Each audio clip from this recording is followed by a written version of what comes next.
Wake up, a new Kandi Ritualist video is out.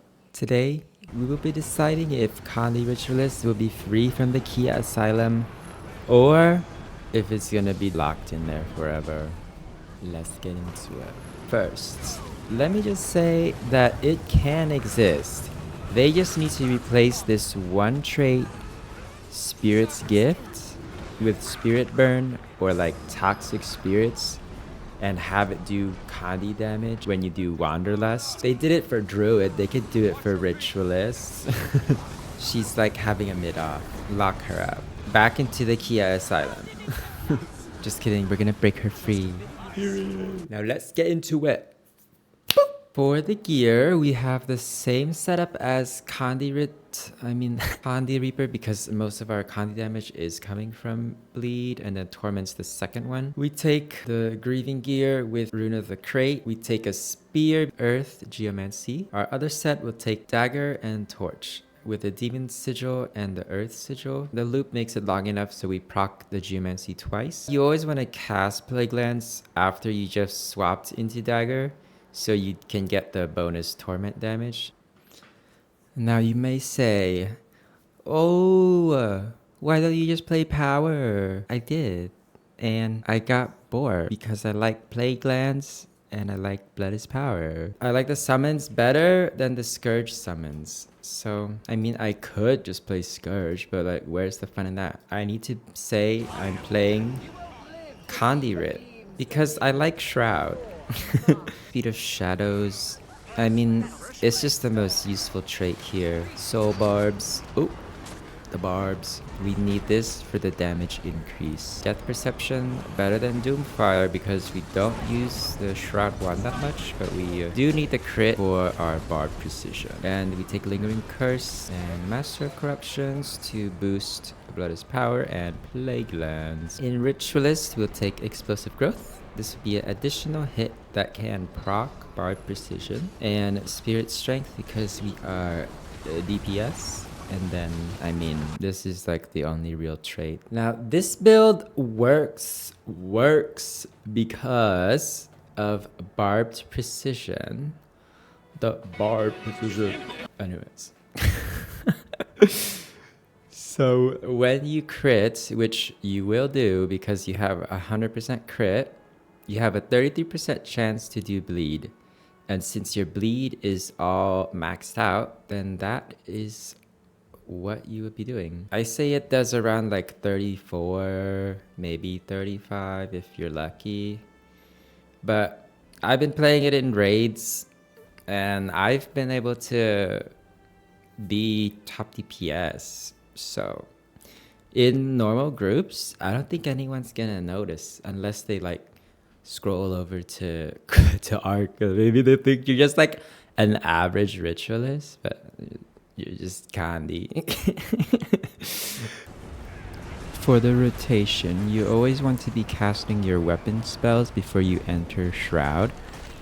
And when you do cast Blood is Power, I think casting it after you do your weapon spells will always guarantee the transfer when you enter Shroud. If you cast it before your weapon spells, then a lot of times it can be cleansed.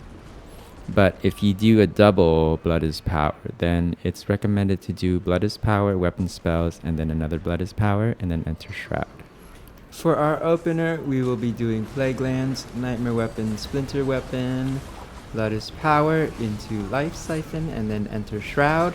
And then you'll do the Shroud loop, which is Anguish, Wanderlust, Preservation, and Summon Spirits. But you want to wait until the Preservation is in the air, so you don't want it to do the bubble unless your group needs a bubble like during Greer.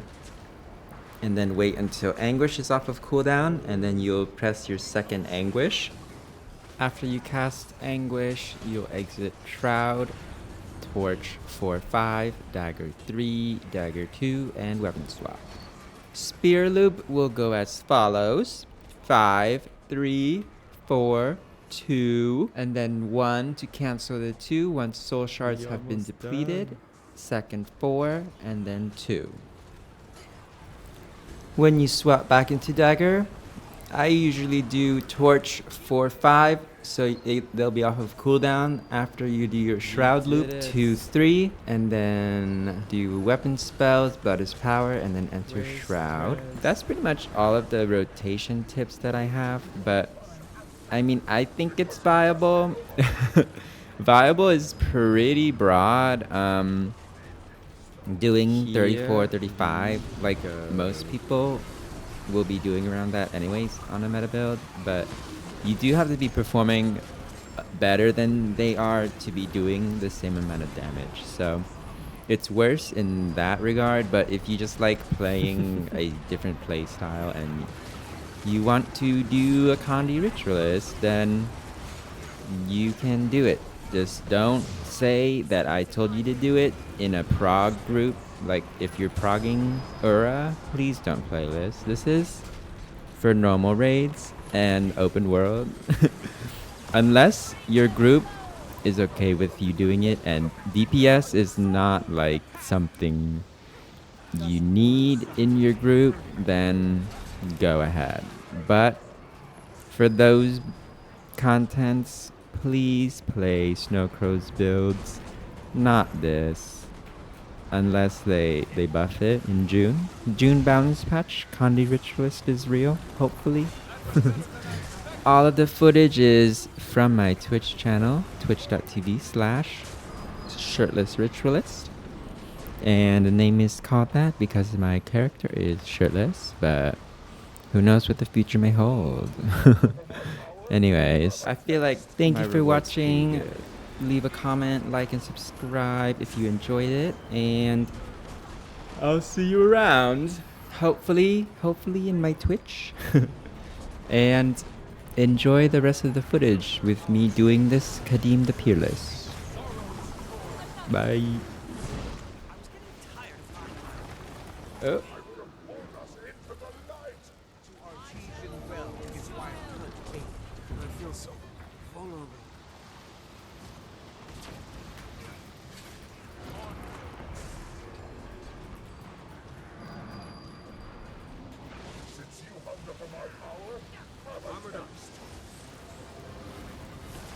Oh.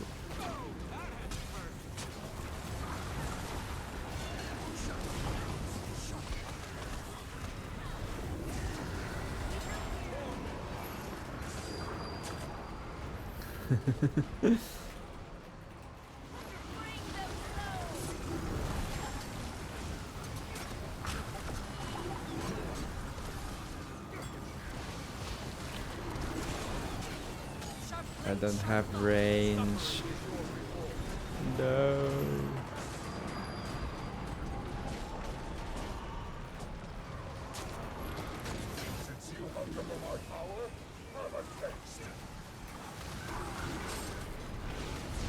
But we're like, if you're not shirtless, then it means that you're lying.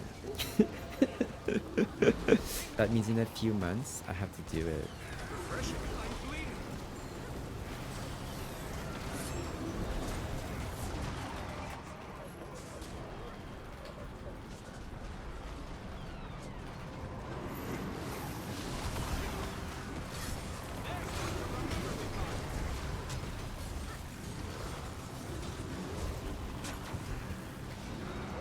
Oh no, Nightmare Weapon!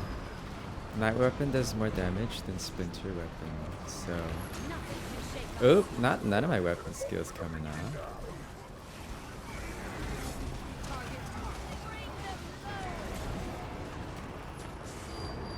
The flop.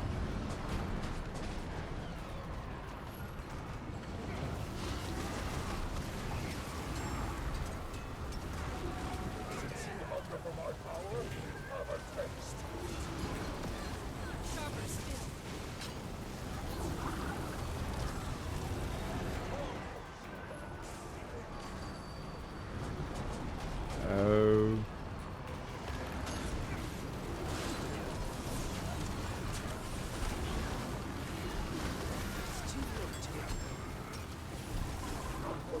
Oh.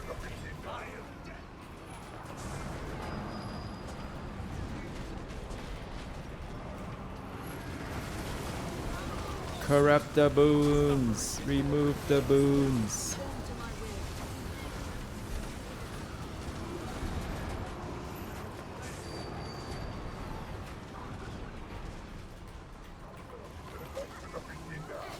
Oh no.